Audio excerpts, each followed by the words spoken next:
Colonial rule and resistance. The story of Guyana's colonial era begins in the 16th century, when European explorers set their eyes on South America's northern coast. Tales of El Dorado, a fabled city of gold, lured adventurers, and though the Golden City was never found, the riches of land, labor, and sugar would soon make Guyana a battleground for empire. At first, the Spanish showed interest, but it was the Dutch who established the first lasting settlements in the early 1600s.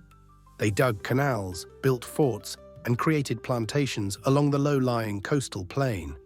Ingenious in engineering, the Dutch transformed swampy lands into fertile fields, a pattern of dikes and drainage that still defines much of Guyana's landscape today. Yet behind the image of progress was brutality. Enslaved Africans were brought across the Atlantic, forced to labor in cane fields under punishing conditions. Sugar quickly became the backbone of the colony, fueling wealth in Europe while enslaving thousands in Guyana. Resistance simmered constantly, escapes into the forests, sabotage, and revolts. The most famous came in 1763, when Cuffy, an enslaved African, led a massive uprising in Berbice.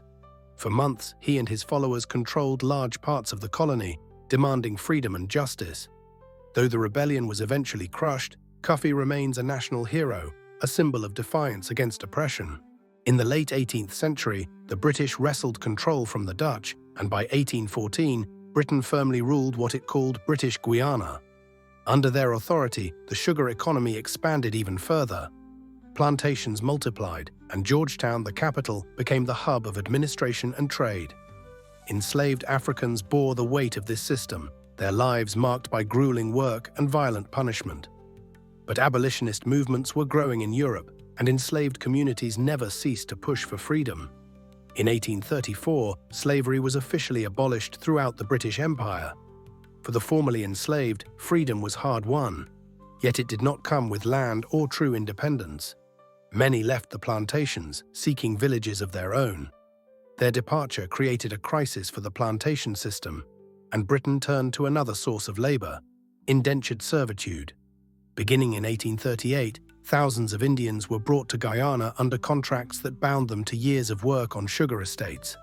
They were joined in smaller numbers by Portuguese from Madeira and Chinese migrants. While many suffered exploitation, others built new lives, staying after their contracts ended. The result was the foundation of Guyana's richly multicultural society.